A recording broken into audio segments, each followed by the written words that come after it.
Salut à toi et re-bienvenue dans les petites réflexions sportives. Alors pour commencer, déjà je connais énormément de fans de sport qui sont fans de manga aussi, et en particulier de shonen parce qu'on retrouve cet esprit un peu progression, un peu cool. Une des séries les plus connues c'est Naruto, et un des personnages qui représente le plus le sport, ou en tout cas l'entraînement, c'est Rock Lee. Personne pourra le contester. En gros c'est simple, je te le remets rapidement, c'est le ninja qui peut pas utiliser des techniques hyper spéciales avec du chakra. Donc lui, il est obligé de s'entraîner tout le temps pour être au même niveau que les autres. Et une de ses techniques d'entraînement favorites, c'est d'avoir des vêtements super lourds qu'il porte tout le temps pendant qu'il fait n'importe quoi. Enfin c'est pas vraiment des vêtements, c'est plutôt je crois au bout de ses bras, enfin... C'est un peu particulier, mais voilà. Le truc sur lequel je voudrais insister aujourd'hui, c'est qu'en fait, c'est bien plus difficile que ce qu'on peut penser. En fait, même s'il n'est pas vraiment doué niveau chakra, il a peut-être une génétique incroyable. Pourquoi je dis ça ? Parce que je pense qu'il doit avoir des tendons en acier. Mais je m'explique, tout est question de levier dans le corps humain. C'est-à-dire que plus quelque chose est éloigné de ton tronc, plus son poids sera difficile à porter pour toi. Il y a une reconstitution historique qui a été faite comme ça, pour savoir si les armures c'était vraiment difficile à porter. C'est-à-dire que ça fait 35 kg. Ça fait à peu près l'équipement qu'un soldat de nos jours il porte sur lui. Mais le poids il était réparti sur tout le corps. Et ce qui s'est passé lors de ces reconstitutions historiques, c'est qu'on a fait simplement marcher les gens. Mais on s'est rendu compte en fait qu'au bout de ces 1 à 2 heures de marche, les soldats ils étaient complètement claqués. Parce que justement ils avaient du poids sur les jambes et sur les avant-bras, et que ça les avait complètement rincés. Accessoirement, ça a permis de comprendre pourquoi certaines batailles s'étaient déroulées comme ça.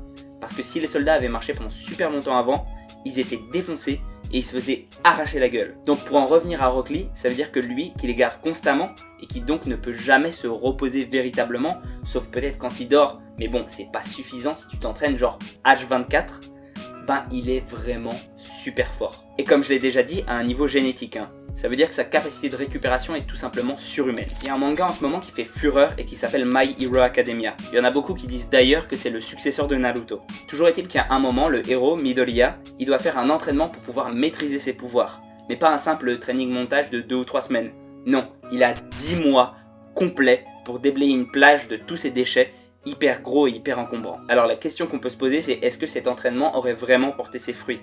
Est-ce qu'il serait devenu vraiment costaud avec ça? Déjà on voit dans le manga qu'il devient pas super baraqué de la mort. Certes il a un peu de muscle qui se crée, mais c'est pas du tout au niveau d'un bodybuilder. C'est plutôt de la force et de l'endurance qui gagne. Et ça me semble pas complètement con. Parce qu'en réalité les entraînements hyper calculés avec des séries, des temps de repos, etc. c'est bien. Mais si tu fais un effort tous les jours et que tu te laisses assez de temps de récupération, tu vas progresser, tu vas devenir plus fort, tu vas devenir plus endurant et tu vas devenir plus musclé. Et la période donnée est pas déconnante. En 10 mois, tu peux devenir largement beaucoup plus fort et beaucoup plus endurant. Surtout que c'est principalement au début de l'entraînement qu'on devient le plus fort. Et après, genre quand on passe un cap de 1 ou 2 ans, les progrès se font beaucoup plus lents. Donc oui, je valide totalement l'entraînement de Midoriya. JoJo's Bizarre Adventure, c'est un manga qui est connu pour 2 choses, qui sont apparemment contradictoires. Des personnages hyper musclés, et pourtant hyper intelligents parce qu'ils font des stratégies incroyables. On a toujours le cliché du mec super con et super baraque qui ne s'intéresse qu'à son physique à la salle de musculation. Mais en fait il y a des études qui ont été menées et notre cerveau est bien plus réceptif à l'apprentissage juste après le sport. Si on ajoute à ça le fait que pratiquer une activité physique ça va pouvoir te donner certaines valeurs, te développer personnellement, te faire avoir de la rigueur, exuder ta colère de temps en temps, etc. Ben on peut se rendre compte qu'en fait les sportifs ils ont des facilités cognitives. Après bien sûr il faut faire l'effort de pas tomber dans la vanité et de pas s'intéresser que à son corps et au sport. Mais pour moi un scénario tel que JoJo's Bizarre Adventure et notamment le premier arc est parfaitement plausible. Le gars il a été élevé dans une famille anglaise aristocratique, il a fait du sport toute sa vie et il a étudié les meilleures disciplines. Normal qu'il soit intelligent et costaud. Enfin je voudrais revenir sur quelque chose. Les héros de manga sont les meilleures machines du monde. Pourquoi je dis ça? Parce qu'ils sont capables de produire une énergie considérable, genre défoncer des personnes, des bâtiments, des planètes même, en mangeant uniquement du riz et des cuisses de poulet. Leur rendement énergétique est juste incroyable. Toi, quand tu vas faire ta petite séance de sport, bon, tu vas dépenser quoi? 100, 200 calories, peut-être un peu plus. Et tout ça pour quoi? Soulever en charge cumulée quoi? 1000, 2000 kilos? Alors que eux, avec 100 à 200 calories, ça se compte en milliers de tonnes. Tout ça pour dire que ouais, on a l'impression que les héros de manga ils bouffent beaucoup.